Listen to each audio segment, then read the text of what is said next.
will also come to your computer. Got it. Which means I checked in some code into GitHub, and I want my team members to get it. So take that, then they have to pull it. Okay. It means getting latest changes from TFS. It's similar to that. Correct. That English meaning. Pull means you are getting something towards you. Yeah. Push means you are pushing something. You are committing your change. Yeah, committing your changes. But push cannot possible without commit. There are two steps. First, you are clicking on commit button, then you are pushing on the push button. Push step. So commit means part I did changes, I'm okay with that. Something like that you are saying with a comment. Okay. One box was there, na comment. So you have to type some comment and then you have to click on commit. So I did it in two steps. So when I commit, suddenly it will not go to the GitHub repository. It will be still there in your computer only. And it will say that one commitment is pending to push. Like that it will say. Okay. When you click on that push button, then that one commit is pending to push message will go. It will go to push permanently. So commit is one command that is not suddenly pushing it to the GitHub. Rather, from your local Visual Studio, it is committing to your clone folder. You have clone folder, right? Where you have brought from the repository to your local computer. So it is committing there, saying that, acha, perhaps user is okay with this to take it to the repository, right? And then you are saying push. So why they did in two level is, sometimes what you do, 2-3 days you committed 2-3 things, and finally after 3 days you are thinking that I will push it to the GitHub repository. Possibility is there. So today, imagine you have not committed and you came home by closing the computer. Tomorrow when you open, that computer got crashed, then you will not get it from the repository because you have not pushed it. You have committed only. Committed is in your computer only. That's why commit one level, which is saying that, okay, your Visual Studio got 0 editing. You can start a new development there, no problem. But you have not yet taken that to the GitHub repository. So when you click on push button, then only it will come, go to the GitHub repository, and other people can pull it if necessary. Yeah, but then what is the difference between saving your Visual Studio code versus committing? Because saving means it will still in Visual Studio only. It will show 3 changes or 5 changes like that. How many file changes? Okay. Yeah. But once you commit, it will now go to the clone folder and it will make your Visual Studio free. You can create a new project. You can, do anything that you want, which is not dependent upon this branch. Now imagine 2-3 changes it is showing. You cannot change the branch also. Okay. Right. You cannot change the branch. You cannot create a new branch. It will say that why you have some changes. Try to commit it. After that only you can do. So that is your internal own self-computer related process. But once everything done, then we are saying that, okay, my coding has to go and sit in the repository. So let's push it. So chance is there. So sometimes you can commit and push then and there. Sometimes you can say, today I committed something, tomorrow I committed something. At the end of the tomorrows, I will push it to the GitHub repository. That's fine. Possible. Okay. So in DevOps, you have a lot of other features, but in this course you don't have, right? Pipeline process for deployment. There is something called work items to assign to somebody. Project management fully is there in DevOps also, right? Your technical lead is assigning the tasks to various team members. When they will complete it, they will write the comment and close it. All those project management also possible in DevOps. But in this course, we don't have. We have a separate course for Azure administration. So in that course, we have 3 things: Azure administration, Azure development, and one more, I think, Azure certification or something. Check it out. So there is a course, I think 3 to 4 months. You have to enroll for that. One more specialized teacher is there for the Azure who is taking the class. So if anybody wants to join, you can contact with the front office and they can help you for that course. But yeah, in this course, DevOps point of view, only we have GitHub repository things. Okay. But one more thing from Azure we have in this course, that is deployment process. So I will tell you that today. Something you are asking. Bahubali. Sir, see, for a product individual development, do I require to, to take that one more course? Not You only can. for deployment, basically, like. Deployment today itself I will teach you. But there is something called pipeline process in the DevOps. Okay. That is called CI/CD, continuous integration and continuous deployment. Okay. That is something different which you have to do the course. I will tell you. Imagine you are deploying from your own. Then you are going to Visual Studio, right clicking, publishing, then package. You are going to put it into the GitHub repository. Sorry, in the your Azure cloud, going to the portal.azure.com. This is called manual deployment. Okay. One more is called pipeline deployment. Okay. In DevOps, if you see left side, there is something called pipeline. Okay. So if you click that, under that, some processes of pipeline will be there sequentially, one after another. So one time configuration, you have to do that, configuring to your Visual Studio, connecting to your Azure cloud. Okay. So that DevOps is helping that mediator called pipeline process. Then what you did, you completed your work one day. Next day, suppose you are doing some changes in Visual Studio, right? You just go and click a button, deploy. It will not ask you to publish, build, validate, test, deploy. All these things automatically in the CI/CD. That is called continuous integration and conditional deployment. Because sometimes what happens, your customer might not be giving you that much time to say that give us 2 days time for changes, another 1 day time for testing, another 1 day time for deployment process. Then you test once, confirm us, then we'll take it to production. All these things, time will take 5 to 6 days. They may not have that much time. They will say 5 to 6 minutes. Can you do it? Okay. So in that case, everything should be standardized. It should be under the pipeline. So as we do the changes, we can just push it and forget it. Like. Correct. It will be automated process. Hardly it will take half an hour to 1 hour to complete the whole process. Yeah, and one more thing, sir, this database commit and commit the transaction, that is not there. Say earlier we used to do rollback, commit and all, right? Now also possible now. Suppose you are doing a transaction, right? Okay. In a stored procedure. No, not in a stored procedure, because EF, no, in entity framework only. No, not necessary all that thing. Not necessary. Because you are already saving changes separately, na? That save changes is nothing but your commit only. Yeah. Sir, one more thing I want to ask you. See, what about like the stock, like an inventory thing, no? See, some 100 kg something material is there. So okay. Somebody else also is trying to issue and like that, like 2-3 people are trying to issue, it should not go negative. So how to handle that basically? Like? No, I didn't understand. Validation we are checking. Validation. That value should not be negative, or what exactly you are asking? No, should I maintain the balance every time like that, like, or some material is there, 1000 kg is there in stock. Okay. So one user, because it's the same, it is cloud, one user is trying to issue that 900 kgs, one more is trying to issue 300 kgs. Okay, so how to commit with that, like? No, perhaps you are asking something which I am not able to understand. Is it like in database you want to check that up to this it is okay? After this data it should not allow me, that kind of thing? Yeah, something like that, like. So basically the quantities there, like any quantities, no, I have some 100 kgs, so I have to issue the 100 kg, below 100 kg if sale is going? Because it goes negative, right? That's what, if sale is going, no, it should not happen, no? So you can handle it in programming, right? When you are updating your stock. Updating the stock. When you are updating your stock, first of all, your existing object you are collecting to the C# or not? Fine. No, I am collecting it, sir. Like, but still I am So not that in committing. that collected object you check na, Some ki how- other user also collected, and he tries to commit that, like submit that, like.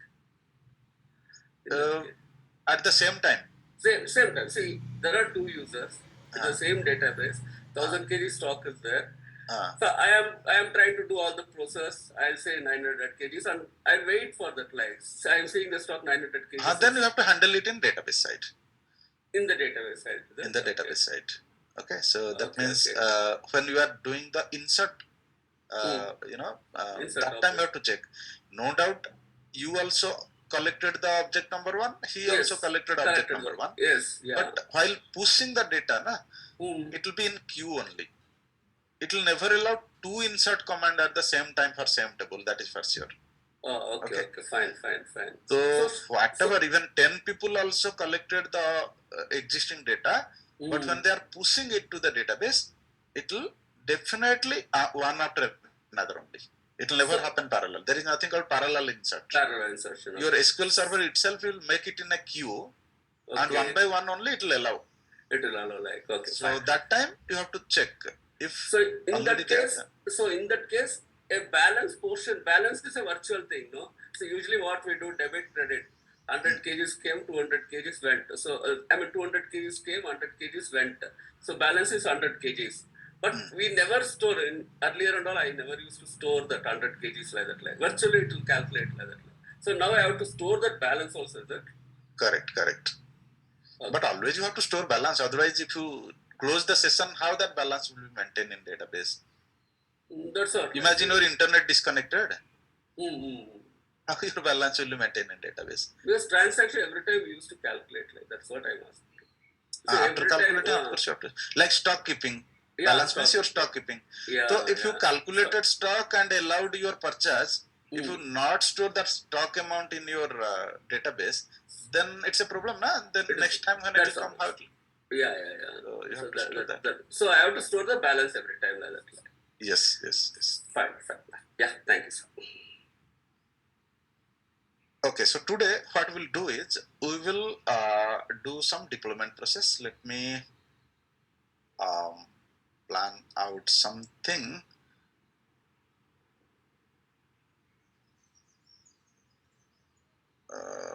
Same user ID I will use. First we'll go to the database part, then we'll come to the application part. Okay, so under deployment there are 2 deployment. One is currently we are doing manual deployment, guys. It's not CI/CD. So in our course CI/CD is not there. Continuous integration, continuous deployment is not there.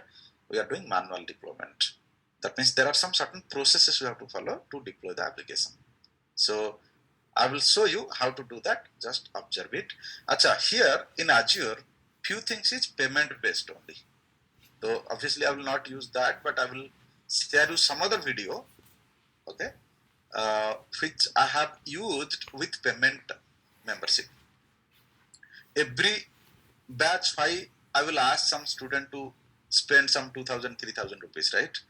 That's why what I have done, in one batch, I have taken a payment membership and that I have recorded and kept it. So that video I will share it, okay? So today, what I'm going to do, it is without payment membership. That means some features are there which doesn't need, you have to pay or something. But some features are there which you need the payment basis. Free membership not allowed. Especially about the database side view activity. Okay, I will show you now, but some place will come where I will tell you that here you will do this. You will not do this because it is not a it is not a payment membership. And while sharing the video, today's video I will not share. That video I will share. Where what I'm teaching today, that will also be there. And which feature I'm not teaching, just I'm identifying. You have to do this way. That will also be there. Is that clear? So, especially about database, some of the feature like firewall, permissions and all that will not be under the non-payment basis. You may not change WAF rule, firewall rule, etc. under free membership. So that time I will go and tell you where to click, and I will tell you that this particular feature is required to have the membership. But when you watch that video, the one which I will share you, there I will not explain anything like this, because that is itself is a payment basis membership which I have recorded. So every batch what I do is that record I used to share deployment process, but to understand better I show also. Okay, so whatever today I'm showing you, it is already recorded before with a membership, not the free membership. So that maximum feature will be available in that video, not in this today's. So whether we'll record this or not record this, that's not a big deal also, because we already have recorded it. Now coming to the point, what we are going to do today. One is DB deployment, because application means definitely some DB will be there now. So backup, restore and all that we have to see if it is on premises. And if it is Azure, that means cloud technology, either script will run or backpack, BSC, PSC for cloud technology. Okay. Still let me record it, but no use. More than this, already it is there. So DB deployment will come across this. Then comes application deployment. Application deployment, again same, on-premises little different, Azure cloud little different. So app deployment. One is called IIS, okay, Internet Information Services, in your local computer or maybe in the server of your company. So that is called IIS deployment. Another is Azure deployment, Azure application deployment, right? So how to deploy that package in the Azure, that also we'll see. In Azure, you have two things. One is called infrastructure as a service. One is called software as a service. Okay. If it is infrastructure as a service, we say it as virtual machine, VM. So that time it will be as equal as your IIS deployment only. Okay. But if you take software as a service from the cloud, that we set as web apps deployment. So if you are going for app services or web apps deployment, then that is not a physical computer provided to you. It is a shared computer, you can say. You don't see where is my computer, what is D drive, E drive, F drive, etc. You only take software as a service. So using portal or using your DevOps. If it is CI/CD, then DevOps. If it is manual deployment, then portal. So whatever it is, when we are doing deployment, virtual machine deployment will be as equal as your IIS deployment, just like local computer. But app services or web apps will be little different. That also I will tell you. So if you understood both of these processes, that means if your company is saying we have a computer in our office, there you have to deploy, that is also fine. Or your company is saying we have taken Azure services, but it is a infrastructure as a service, right? That means virtual machine we have taken the hired it. Then there also same thing.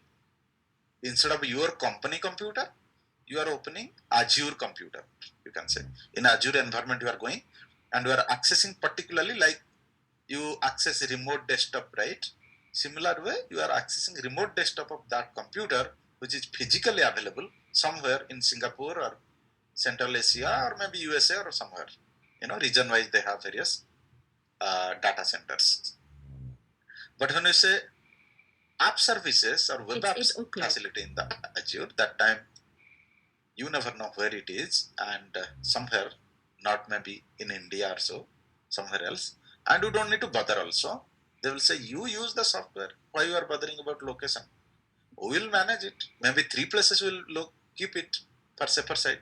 If somewhere earthquake is coming, other place it can be, useful also. So that kind of thing is in place as well. Okay. So let's go for DB deployment first. So coming to SQL Server, you have to back up in one place and you have to restore in another place.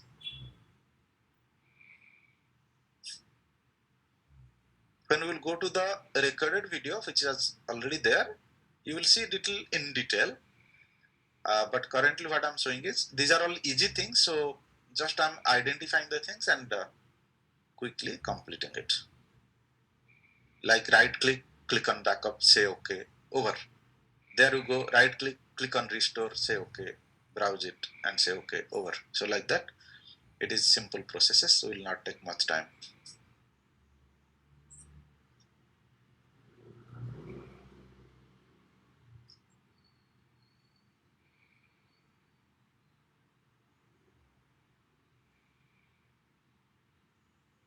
Sure. It's opening, give a minute.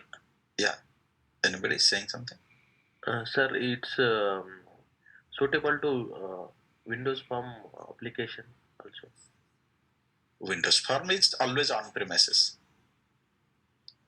Oh, okay, WinForm applications. Windows Form. Okay, sir. So now let's go. Any target you, any of the DB, imagine this I will target. Okay, one table is there and chance either some stored procedure, whatever it is. So target one database, that is not stored procedure, but okay, one table is there. Fine. So right click, go to task, go to backup. Click on OK. Before that, you just add a path where you want to save this backup. Suppose you want to save it in D drive. Inside D drive, one BKP folder is there, and inside BKP folder already few things are there. So inside D drive BKP folder, suppose I want to save, and my file name is productdb.bkp, something like my product db.bkp, BAK, not BKP, BAK. Okay. If you don't write it also, it will take as BAK only. So click on OK, then click on OK. Simple. That means in one place you created the backup, in other place you have to restore it. Go to D drive, BKP, have a look. This is taking some 3188 kilobyte. That means around 3 MB. Over. Now what you are doing, you are taking this backup, going to the target database wherever you want to restore. Because first we are going for on-premises. Okay. So on-premises means from one computer to another computer. That's it. So your company is having a server, in that computer you are going to deploy. That's it. No Azure, nothing. So imagine I came to the target computer now. Through pen drive or anything, I took this backup and copy pasted that backup. And now I'm in the target computer. In target computer also I opened SSMS. And there what I will do? I will create a new database also. Suppose my database name is something like new DB. Okay, new underscore DB.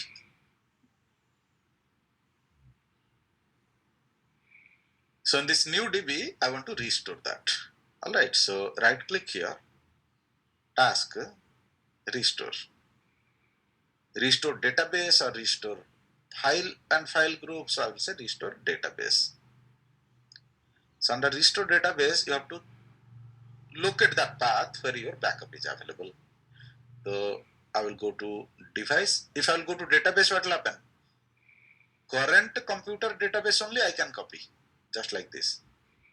But I assume that that database has been created in some other computer and brought here. So I should not go to database. I have to go to device. So here I will go and check where is my actual backup. So where is my backup? D drive, inside D drive backup folder, inside that say all files, and you locate it. Okay. So once you locate, say okay, first of all let it be come here. Once this is come, simply don't click OK. There are something you have to think. So here you go. Three options are there, na? General, files and options. So go here and check what is the log path. Okay. Can you see log and mdf? LDF, NDF, two files will be created always. Okay. Two files always will be created for your database. All the logical data, currently recent transaction data will be in the log file always. When it is being committed, then it is going to the MDF file. That means your actual physical folder, which is containing all your data, is your MDF. Otherwise, it will be in the log. Suppose 2 seconds you are doing some transaction, that time this log will maintain it. When you commit it, it will go and see here. So now here what you have to do is, you have to cross check whether you are happy with this path or not. Sometimes what happens, if you copy pasted from another computer, then this path will be as per that computer. So not necessarily in this local computer where you are going to copy, that will also have D drive. So check it out, just a cross check, nothing else. So if it is fine, go ahead. If you think no, in this target computer I don't have this path, I have something else, then change it accordingly. You can browse it also here. Got it? So for my requirement, perhaps this is also fine. Or if I change the name of the file also fine. I say new one. Okay. That is called path of the MDF and LDF. Then comes options. Under options, you may or may not give some configuration setup. Sometimes what happens, your restoration first time not happening. Maybe in the target computer also, that application is running from last 1 year. Recently you brought some new things you want to restore. That means already people are using that application, and application is connected with the database also.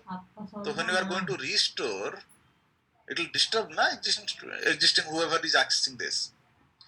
So you are going to set up something here. You are saying, do you want to overwrite the existing database, or you don't want to overwrite it? Imagine same record is already present. Do you want to overwrite? You say yes, I want to overwrite. Totally up to you. You are saying no. These records what I brought this time, it is not at all disturbing my existing record, so I don't want to overwrite anything. It's okay. Totally up to you, depending upon the situation. Not necessarily always has to be given. Preserve the replication settings. That means if you have any replicated data, do you want to preserve it? This is again up to you whether you want to keep it or not. Restrict access to the restored database. While you are restoring, do you want nobody should access this database? If yes, then check it. If not, remove it. Totally up to you. I am not checking anything because first time I am bringing this back up and going to restore it. Then particularly when your database is in use, then they may tell you that already that database is in use, users are using it. Why will disturb their current session? Maybe something important they are doing. You restore this thing in the log, trial log. And when application will stop using that current session, then you put it into the backup in the restoration. I'm not checking this because I'm not having any other thing. Nobody's using my database now. Close existing connection. Another checkbox is there. It is saying if by chance 100 people are using application and all those applications are already connected with the database, I don't bother. Simply close everything. Let the application be active in the user's end, but database should be disconnected. Let them see session is expired. I don't bother because I have given notice before 2 days or 5 days saying that between this time to this time, application will be having downtime. So if still they are using, it is their problem. Close the existing connections. So these are all various things you can use or you may not use depending upon the prompt before restoring. That means when restoration will happen, that time it may say one prompt saying that restoration is happening now. If any user is connected to this database, it will be disconnected. Do you want that? If you click this, then during restoration, it will ask if you are confirming, then only it will disconnect it. Otherwise, it will not prompt it. Simply, if I will say this one, it will say, I will not prompt anything. I will just disconnect all the users who are connected with the database. But this will say, I will not blindly disconnect. I will ask you whether you want to disconnect or not. So, but for me, all these options, I don't think anything helpful. Override, if I will say, that's fine. That also I can ignore because I don't have existing database also. In a new database, fresh database, I'm going to restore it. Okay. So come here, cross check again whether your path, what you are mentioning, is correct or not. Then you click on OK. Then it will say that your database backup has been restored successfully. If it is restored successfully, then obviously my source database should also comment it here in the target database. So go to instance and refresh once. Then you go to your target database, whichever just now you restored. So my new database name was new_db or something. Check it out. So where is it? This one. So come here and check whatever data or database or stored procedure, whatever there in the source, whether it has come to target or not. This is on-premises process. That means your local computer also on premises and your target computer also on premises, right? Now suppose your local computer is on premises because it is your laptop only, but your target area where you are going to deploy, that is in Azure cloud. Then what is the process? Okay, so now coming to Azure deployment, again two step. One is source computer, one is target computer. Source computer is nothing but your development center. Target computer might be Azure cloud. So imagine this database is your development center database. Okay, that database you want to take it to the target computer or in Azure. Then the process is bit different. You have to right click that database this time and you have to go to export data tier application. The extension of backup file was BAK, right? But the extension of this file, data tier application file, will be BAC. So click on next. Okay, and click on next. Did I say extract data type? Extract, nahi, export. I did a mistake. Right click, task, export, not extract. So export data tier application. Now little bit this ribbon I have to shift somewhere. Yeah.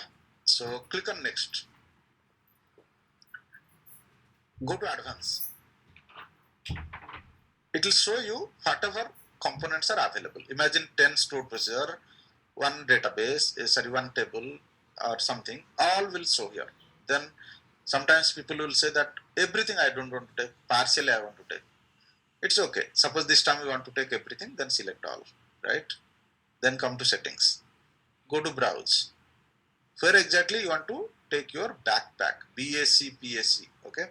So suppose I want to store it in same D drive, PKP, but this time instead of BAK, I want to store BAC. That is a new extension. The name of the file is, suppose I will give prod db for Azure, suppose, okay? Prod db for Azure. I click on save, click on next. It will say that these are the path going to happen. Are you okay with this? Source is this, target is this. You said finish. So this time it is not creating BAK file, it is creating BAC file. and going to put it into that folder.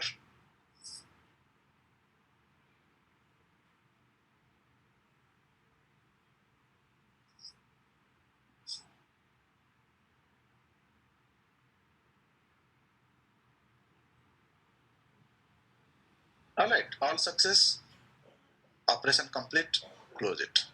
Now go there and check whether your backup is ready. Can I see this is BAK, whereas this is BAC PSC. Now this BAC PSC file you have to restore in the Azure database, isn't it? Now coming to Azure environment. This needs your,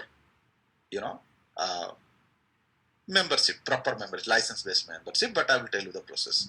So go to Azure now first.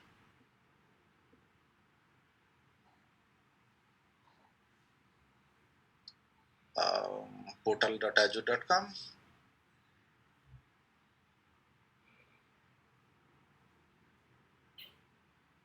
All Azure activity will be done through something called portal.azure.com. Okay, so this one we are using nowadays. One is user ID. So one is you are there. Chances there some OTP and all will go after I will enter password. So let me first log in. No, it didn't ask OTP. It's fine. So now what you have to do is, you can see it is saying 14,500 is in your wallet. Okay, that means as long as you are using that much money,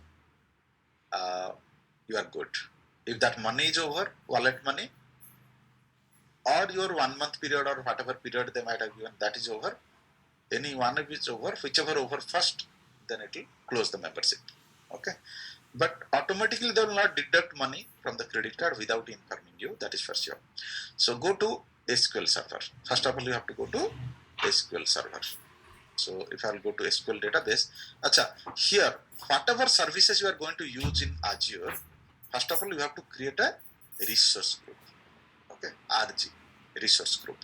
So create resource, first to click. Now what kind of resource you want to create, tell me, it will ask you. Now you have to say that, hey, I want to create a SQL Server database. So click on create. If you want to create web app, create web app. For application deployment, web app. For database, SQL Server database. Now it will ask you some questions. Which subscription you want? Currently only free trial because you don't have any membership base. Which RG you want to use? You don't have created. So click on create and give a name here. Suppose your resource group name is, resource group is something like this. Your whole Azure resources will be in resource group basically. Suppose this is your resource group, RG. Okay. Inside this, you might have one web app, which is for application deployment. You might be having one SQL Server database, just like this. And you might be on virtual machine, many services are there, whichever you want to take it. So this time, this will be web app, this will be SQL Server. Currently, we are doing SQL Server. SQL Server DB. Okay. So first of all, RG you have to create resource group. This resource group will be mapped with a location. It will ask you which location you want to map. Singapore, Mumbai, maybe somewhere in Asian country, 3-4 places are there. China one is there, Indonesia one is there, India, I think 1 or 2, one is Singapore, like that 4 to 5 locations Azure is having. That is called data center. Let's fill that. So I will say my resource group name is my product RG. Check it out whether capital letter it is taking. If this green color tick mark came, that means it is taking. So click on OK. So parallel, I will go on copying that here. So my RG name is this resource group name. Now rest of the things you fill. What is the name of the database you want to give? Suppose I will say my product DB. Check it out if that DB is already available. I said mcap small. It is case sensitive. So database name I gave.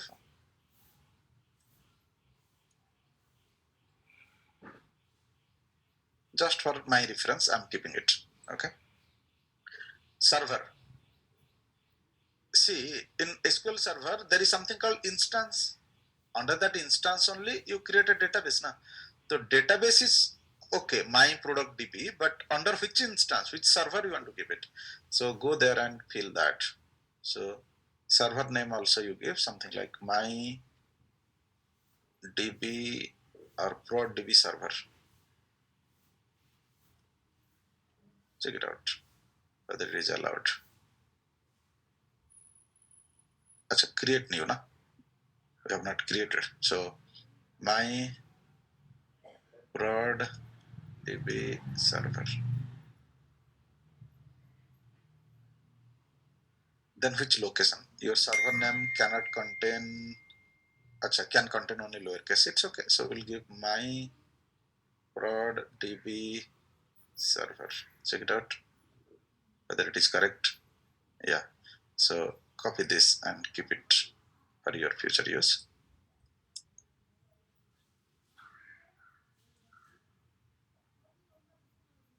Okay. So this is a resource group. This is database server name, and this is database name. Location where you want. Okay. East US it is taking by default. Let's take it. If it will not allow, then we'll take another location. Sometimes what happens, in some location, free service will not be available. We are using free service. Na? That's why can you see domain it is giving from its own. If you go for membership, then it might have asked you your domain name is what. You will say my domain name is xyz.com. Then here xyz.com will come. So my prod DB server.xyz.com. That will be the server name. But currently, it is the free service. For free service, always it will be database.windows.net.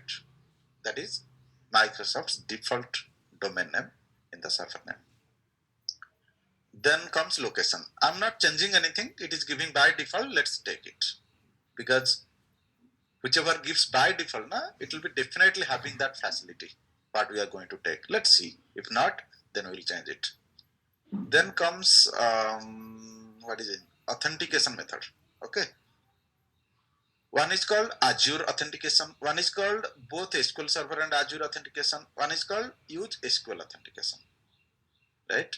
SQL authentication means only in local computer you can open it, not in Azure. But if you want to say local also I should be able to open, Azure also I should be open, then you should give SQL as well as this one. SQL means user ID password, separately it will ask. But only Azure means your current membership, whatever you have, that user ID password also it will take. So let's go with the Active Directory Azure AD authentication. Okay. Then what? Set Azure AD admin, if any. Particularly when you take paid membership, you will define some administrator, right? So this will not allow to define new administrator, various rights, etc. Let's see free service what it is giving. Select any one of this, which it is showing. Azure Active Directory Request Verification Service. Azure DevOps. Azure Portal. I will say Azure Portal. Okay. Select. Then say OK.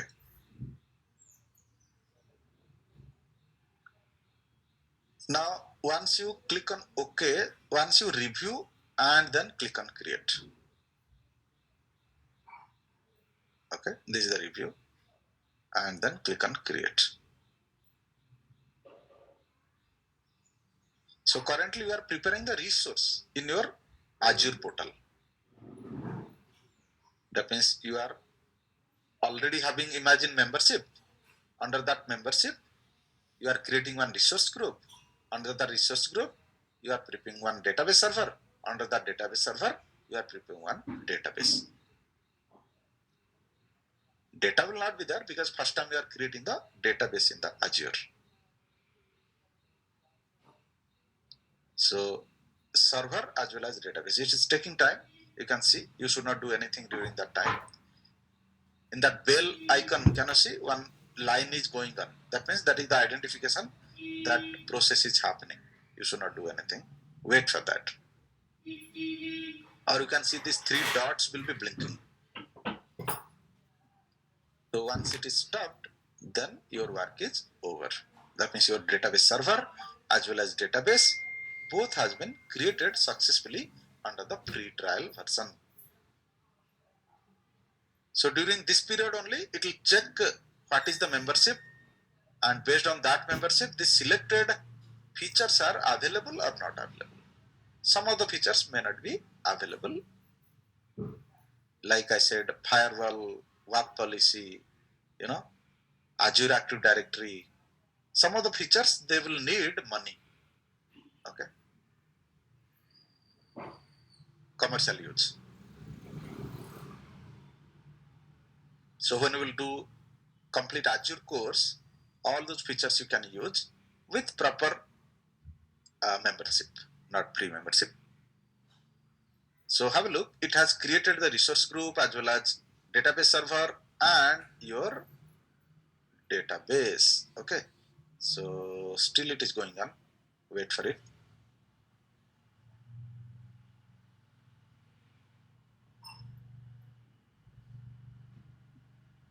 So that data center is accepting or not, that is also matter. Status you can see accepted for the DB server.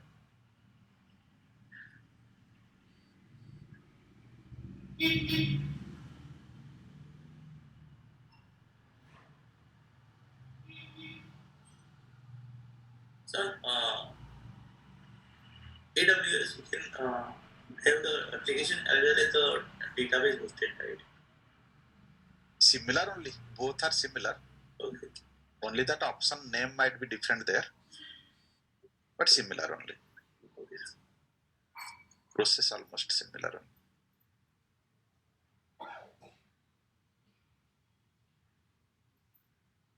If you know Azure, you don't need to learn AWS separately, or if you know AWS, you don't need to learn Azure separately.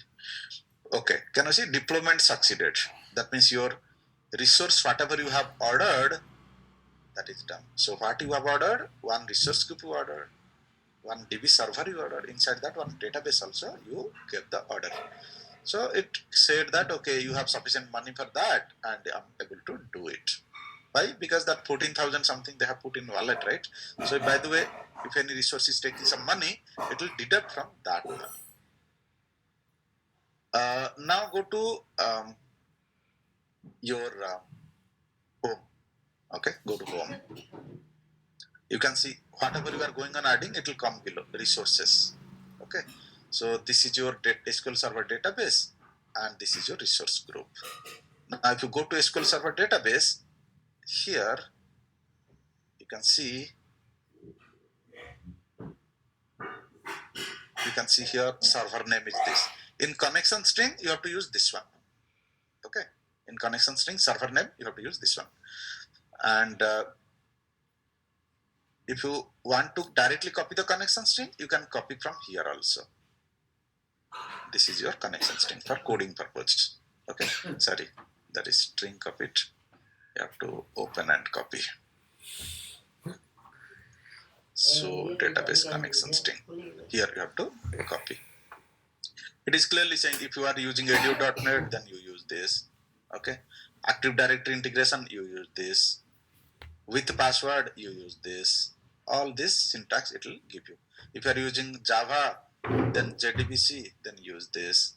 If you are using any other technology which is using ODBC, Open Database Connectivity, then this one you use. PHP, use this one. So in your case, edu.net, because entity framework is also the edu.net advanced class library. So you have to use this one, right?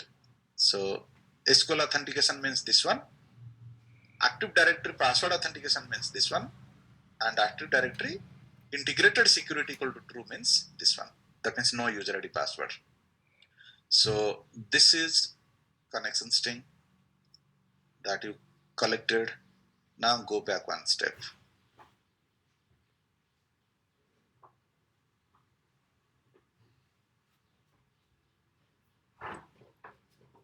Here you can see detail. Subscription is what, free trial, what is the resource group name under which is available.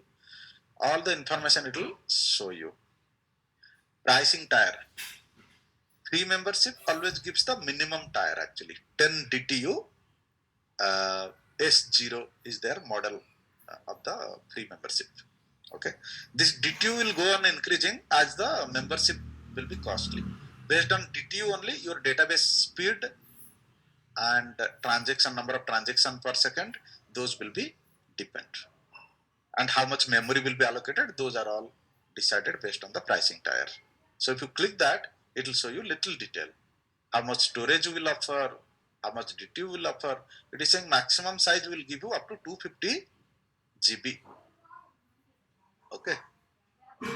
Geolocation redundant backup storage. That means in which location you have selected, in that location only it will be storing.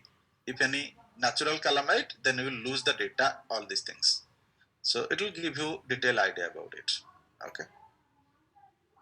Now your database is ready, your resource group is ready. Now what you have to do, you have to allow this database to be accessed from the local computer. That needs your firewall protection, firewall setup. It will not work, but I will tell you the process. Okay. So if you go for the other recorded video, which is with the proper membership, there it will work for you, but I will tell you the process here. Just have a look. So when you go here, you can see public access is disabled. Okay. It is saying that no, outsiders should not use it. Okay. So what I did, I went to database. Under database, one step back. So under this is the database, and go to database server. This is the database server. Under database server, it will say that, this is the database. If you click on database, then it will take you to database overview. Under database overview, there is something called set server firewall. There have to say by default it is disabled. That means outsiders you cannot access unless you come to Azure portal. If you are saying selected network, okay, if you are saying selected network, then it will ask you which network you want. It is virtual network or it is something firewall rule for a particular client IP. Just telling you the process, it will not allow you, but okay, I'm telling the process. Suppose you have one computer in your local, then what you have to do? You have to add your IP address of the computer here. How to add it? You have to go to your computer first. Many websites are there to see the local computer's IP address. Okay. So check it out. Suppose I will go to this, just create a tab and Google search which websites are there for current IP address. So I will say there is one website called IP Chicken. Okay, IP Chicken. So if you go to that, it will tell you what is your current IP address. Your current computer IP address is this, or you can go to your IP config in the command prompt and you can come to know also. So this is my computer's IP address. Okay, this is my computer's IP address. So I went here and I added that IP address here also and here also. Okay, and then save it. Role add client IP. Okay, now save it. It is failing. It will say that, dear, you have no sufficient rights to add this in the firewall. Absolutely fine. What maximum will happen? This line will come down and it will confirm that yes, your firewall has been added. Okay. Currently it is not allowed because our membership is not enough to get this kind of facilities. Suppose it allowed for me, right? It will allow, Then below this one table will be created. You can allow to 10 computer, 20 computer, how many you want. Okay. Suppose you allowed it. Then you have to come to that IP address based computer. Then you have to open SSMS. Okay. So currently this is local database, close it. We want Azure database, right? So when you go to connect to database, here there is something called Azure database. So can you see? Azure Active Directory with MFA. Acha, here what you have to paste in server name. Now already your overview was saying some server name. Now go there. Where is your server name? Check it out. So go to database. For their database, what is the server name? This one. Okay. So that you have to take as server name. Full path with windows.net. So I have given this name, but the default domain is database.windows.net. That you have to take. So if you copy this server name here and you say that Azure Active Directory and user ID, you have to use that one. The one which you are using for connecting to Azure. This one. Okay. This will be user ID and its respective password will be your password there. So the moment you type user ID, then click on connect, then it will ask you that password. Which password? You have to enter that password, which is your portal password. Okay. Currently it will not because we don't have permission with this membership. So once you do that, then as you connect with local database, right? Same way that Azure database will come and display here. Okay. In that video which I will share you, there it will work because I'm using some valid membership there. So after that, control is at your hand. You know, you have already created one backpack file. Now your Azure database is in front of you here. You opened it through SSMS and import it. So there we exported. Here you have to import it. So right click and can you see import data tier application. Assume that this is your Azure database. You have opened it. Okay. Now go to import. Instead of export, you have to go to import. So in the source database, you exported to backpack. In your Azure database, you are importing that backpack. So go to next, import it, and this is the one. Then open and click on next. It will ask you what is the name of the database you want to give. If you don't give anything, by default it will take same file name what we have imported. But I will say that no, my database name is new Azure DB. Okay. Then click on next and click on finish. So BAK, backup and restore when you deploy on premises. PAC, that is called backpack when you deploy in Azure. Source computer, export data tier application, target computer, import data tier application. That's it. And additionally, what you did is here you set some firewall rule for your database so that that client IP address can access our Azure database. And user ID password will be same what you used for accessing that portal to create the database. All good. Operation completed. Close it. Now go here and check it whether your new Azure database has been created or not. So I named it as new underscore Azure underscore DB. Absolutely fine. So it should have also same table and all that. This is called backend deployment first. Okay, always you should do backend deployment first. Then you should come to the application deployment. Application deployment, I think one more class I will take, but let me at least publish and build. Okay, so I will save it as DB deployment. Now I will create one more notepad. I will name it as application deployment.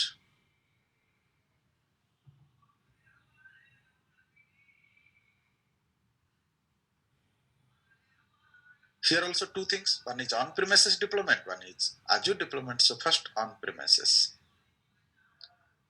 Little bit I will tell you here is, if by chance your computer not having IIS all the components, in this weekend you can install it. So first of all, you need IIS for on-premise deployment. Let me check how you will open. So here you go and click on the Windows button. Just type inet mgr. Okay.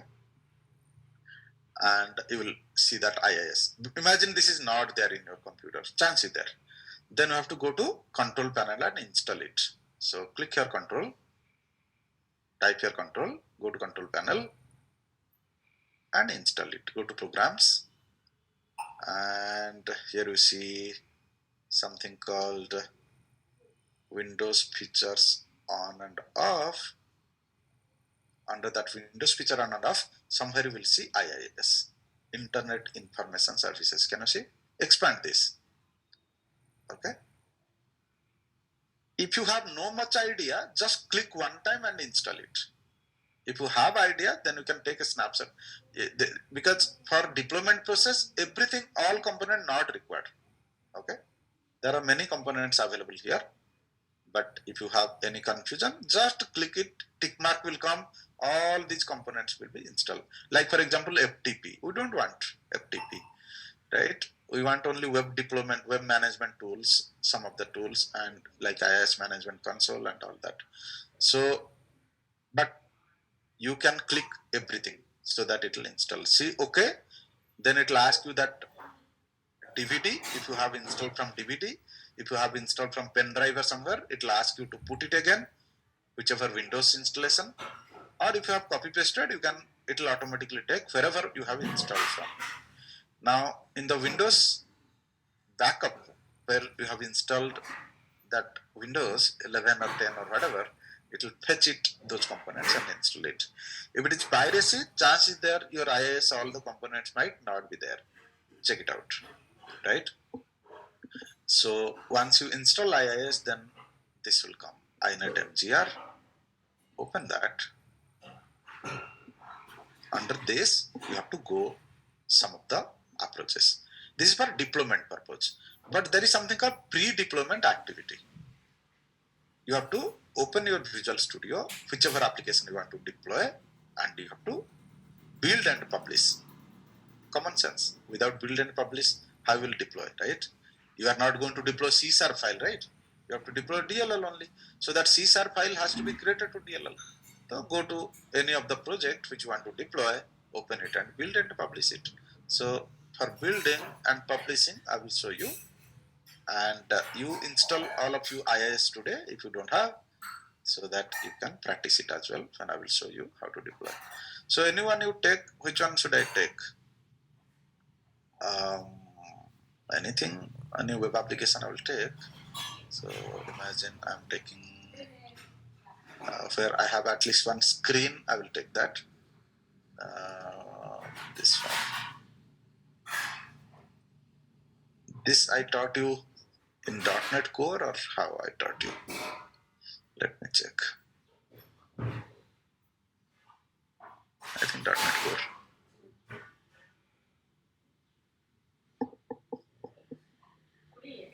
So your target application, you open it. First you build it. If it is error free, then publish it.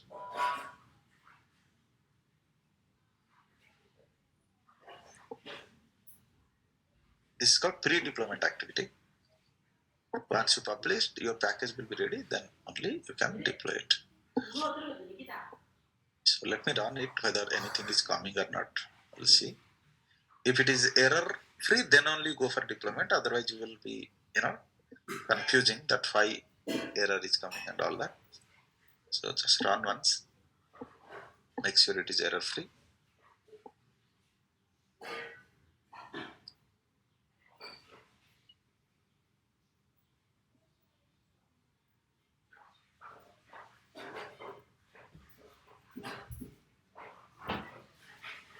Today some of the people are working, so we will not continue further. Tomorrow little bit more time we'll give, and we will complete our deployment process. As well as I will see if anything is pending, I can do that as well.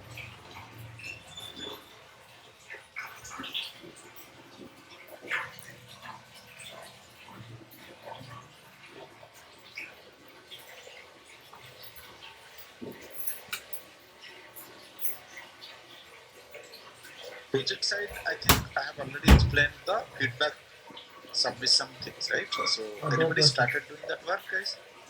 Submitting feedback. Okay, I think it's good. So running at least one page. So let's go to build and publish. So right click the project. Build once. Build is already done, so directly I will go for publish because without build, application will never run. So since I run, no need for build. So before publishing, what you do is go to your desktop or D drive or somewhere and create a folder. Chalo BKP folder is there, na? There we will create a new folder and we'll keep our published files. So should I name it as my test app, something like that. Okay. That means the package I want to keep it in a particular folder. So here you go. As I said, there are two ways you can do. One is Azure deployment, one is on-premises deployment. First of all, you have to make the package in a folder. So go to folder.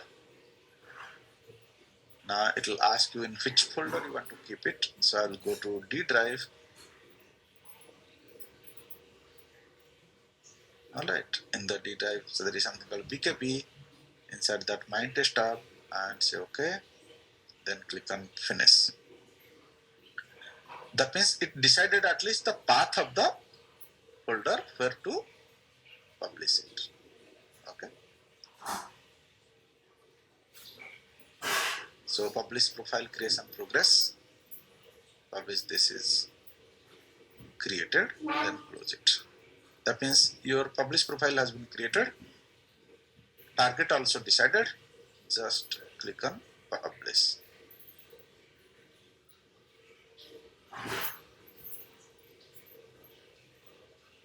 It will show a preview before publish that your target location is this. Are you okay with this? If yes, then click on publish. Depending upon your volume of the project, it may take some time. Okay. Maybe 30 seconds to 1 minute, not more than that. If any build error is there, here it will not proceed, it will stop it. Otherwise, hardly in 1 minute, it should complete the work. So it succeeded. Now you go and check whether your package is ready or not. You can see your package is ready. All DLL files will be available here, and all your other raw data files like CS, HTML, CS, cascading style sheet. All those things will be kept in the respective places. Okay. So that's it. Your package is ready means you can now take this and deploy it in either on-premises or in Azure. So next class we will see how to take this folder and put it in either on-premises, IIS, or maybe in Azure. So those who have not created the membership, at least create the free membership so that you can practice these things, whichever is permissible.